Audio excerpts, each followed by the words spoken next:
हम सभी भक्ति ज्ञान वैराग्य से युक्त भागवत कथा को 2 दिन से श्रवण कर रहे हैं। भगवान कहते हैं या यथा माम प्रपद्यन्ते तांस तथैव भजाम्यहम्। भगवत गीता में कह रहे हैं कि जो भक्त मुझे जिस प्रकार भजता है मैं भी उसका चिंतन उसी प्रकार करता हूं। एक प्रसंग आता है कि एक बार नारद जी भगवान से मिलने के लिए गए, तो नारद जी से भगवान ने कहा कि नारद बैठो, मैं थोड़ा सा कार्य करके अभी तुम्हारे पास उपस्थित होता हूं। नारद जी बैठे थे और भगवान वहां से चले गए। पास में ही एक देखा कि एक डायरी रखी हुई है, तो नारद जी का थोड़ा चंचल स्वभाव है, तो उस डायरी को पलटने लगे। तो देखा कि भक्तों की लिस्ट बनी है, भक्तों की लिस्ट बनी हुई है, लेकिन उस लिस्ट में नारद जी का कहीं कोई नाम नहीं है। तो नारद जी के मन में आया कि मैं भी नारायण नारायण करता हूं, प्रभु के दर्शन हेतु पधारा हूं, और इस डायरी में कहीं भी मेरा नाम नहीं है। क्या मैं भगवान का भक्त नहीं हूं? क्या मेरा जीवन व्यर्थ चला गया? मैंने कोई भजन किया ही नहीं है। आंखों में आंसू आ गए और अश्रुधारा बहने लगी। इतने में भगवान का आगमन हुआ। अरे नारद, तुम तो रो रहे हो, क्या हुआ? नारद जी ने कहा कि प्रभु, आपके कक्ष में ये डायरी रखी थी, मैंने उठाकर देखा, आपके भक्तों की लिस्ट है, इसमें भक्तों के नाम हैं, लेकिन मेरा कहीं नाम नहीं है। क्या मैंने आपका कभी नाम नहीं लिया? क्या मैंने आपकी कभी आज्ञा का पालन नहीं किया? मेरे से ऐसा कौन सा अपराध बन गया जो इस डायरी में नाम नहीं है? भगवान ने कहा कि नारद, ये डायरी देखो। दूसरी डायरी ली और नारद जी को दिखाई, तो देखा कि पहले नंबर पे नारद जी का नाम है। एक डायरी थी, उसमें भक्तों के नाम थे, लेकिन नारद जी का नाम नहीं था। और जब दूसरी डायरी दिखाई तो उसमें सबसे पहले नंबर पर भक्तों की लिस्ट में नारद जी का नाम था। तो नारद जी ने कहा कि प्रभु, ये कौन सी लीला है? आपकी लीलाएं बहुत टेढ़ी हैं, वो समझ में नहीं आती हैं, तो ये कौन सी लीला है? तब भगवान ने कहा कि नारद, जो तुमने डायरी उठाई थी, इनमें उन भक्तों का नाम है जो मुझे याद करते हैं, और जो मैंने तुम्हें डायरी दी है, इनमें उन भक्तों का नाम है जिन्हें मैं याद करता हूं। तो कहने का भाव है कि भगवान कहते हैं कि जो मुझे जिस प्रकार भजता है, या यथा माम प्रपद्यन्ते तांस तथैव भजाम्यहम्। भगवत गीता के 4th अध्याय का 11वां श्लोक है कि जो जैसे भजता है वैसे ही मैं भजता हूं। जैसी आपकी दृष्टि होगी वैसी ही सृष्टि होगी। संसार में दृष्टि का खेल है। तो भगवान को हम जिस प्रकार भजेंगे, भगवान भी हमारा उसी प्रकार ध्यान रखेंगे। ऐसे बहुत से प्रसंग आते हैं भागवत में। एक अम्बरीश जी का प्रसंग आता है भागवत के 9वें स्कंद में। एक राजा थे अम्बरीश जी, तो एकादशी का उपवास करते थे। ध्यान से सुनिएगा। तो एक दिन उन्होंने ऐसा विचार किया कि हम 1 वर्ष एकादशी का व्रत रहने का संकल्प लेते हैं और उसके बाद उद्यापन विधि करेंगे, पारण करेंगे। तो ऐसे ही उन्होंने 1 वर्ष एकादशी का व्रत रखा, और जैसे पारण का समय आया तो दुर्वासा ऋषि का आगमन हो गया। तो इन्होंने कहा कि महाराज, आप सही समय पर पधारे, पारण करने ही जा रहा था, तो आप भी थोड़ा जलपान करिए, प्रसाद खाइए। अहो भाग्य हमारे जो आप पधारे, आपका दर्शन हुआ। तो दुर्वासा ऋषि ने कहा कि हम थोड़ा सा यमुना स्नान करके आते हैं, उसके बाद भोजन करेंगे, उसके बाद प्रसाद पाएंगे।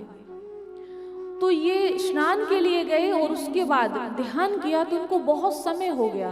और जैसा कि हम सभी जानते हैं कि कोई भी उपवास हो, एकादशी हो, पूर्णमासी हो या जो भी व्रत हो, पारण का भी समय होता है, किस समय से किस समय तक रहना है। तो इन्होंने देखा कि समय होने जा रहा है और ऋषि अभी तक आए नहीं, अगर मैंने पारण नहीं किया तो भी ठीक नहीं है। तो वहां अन्य विद्वान भी बैठे हुए थे और भी ब्राह्मण देव बैठे थे, तो उनसे पूछकर इन्होंने थोड़ा सा जलपान कर लिया। और जैसे ही जलपान किया दुर्वासा ऋषि का प्रवेश हो गया। और प्रवेश हुआ तो अम्बरीश जी से कहा कि आपने मुझे निमंत्रण दिया कि भोजन करिए, और ये मेरा अपमान हो गया कि मुझे भोजन कराए ही आपने कर लिया, ये मेरा अपमान हो गया। वैसे ही उन्होंने अपने तेज से जटा को उखाड़ा और कृत्या नाम की राक्षसी को प्रकट किया और कहा कि अम्बरीश को भस्म कर दो, क्योंकि इन्होंने मेरा अपमान किया है। और जैसे ही कृत्या अम्बरीश जी की ओर बढ़ी, भगवान के सुदर्शन चक्र ने उसे जलाकर भस्म कर दिया। ये बात अम्बरीश को पता भी नहीं थी कि भगवान ने हमारी सुरक्षा के लिए सुदर्शन चक्र को नियुक्त किया हुआ है।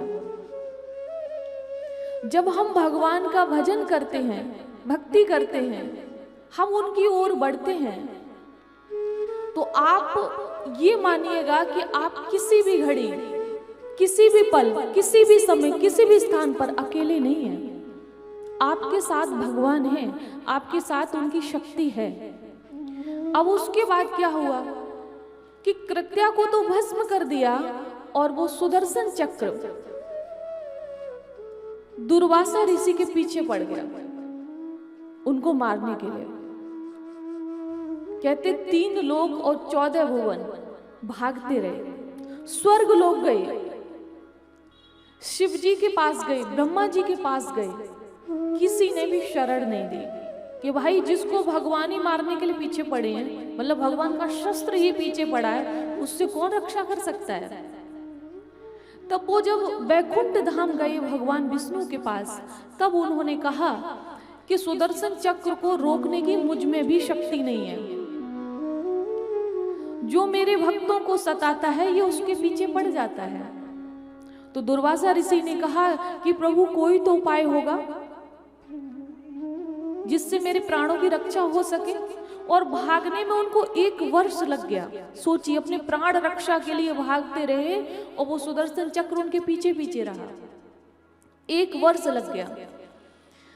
तो भगवान ने कहा कि एक ही उपाय है, मेरे भक्त का तुमने अपराध किया है, यदि तुम मेरे भक्त के चरणों को पकड़ लेते हो, उससे क्षमा याचना करते हो और वो तुम्हें क्षमा कर देता है, तो मान लीजिए कि सुदर्शन चक्र शांत हो जाएगा।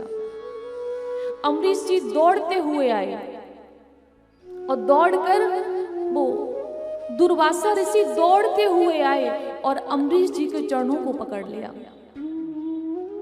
और कहा कि सुदर्शन चक्र को माफ कर, शांत करिएगा, ये हमारे शरीर से हमारे शीश को अलग कर देगा, अर्थात मुझे मार देगा।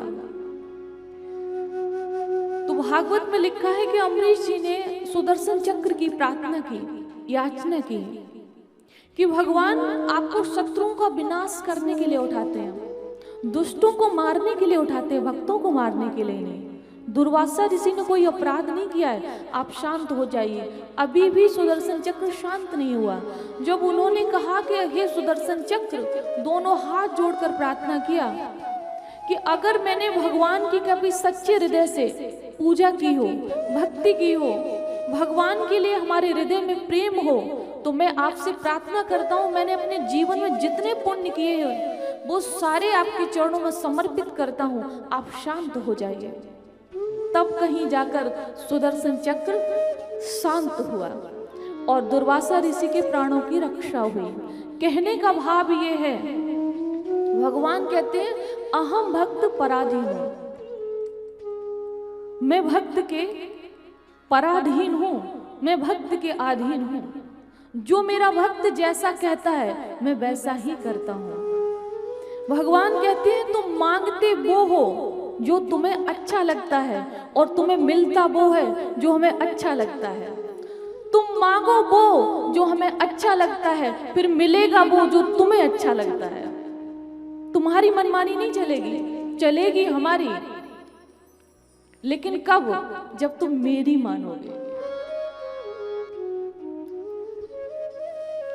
और इसीलिए भगवान ने भगवत गीता में कहा है कि श्रेयांसो धर्मो विगुणा पर धर्मा सुनुष्ठिता स्वधर्मे निधनम श्रेया पर धर्मो भयावह।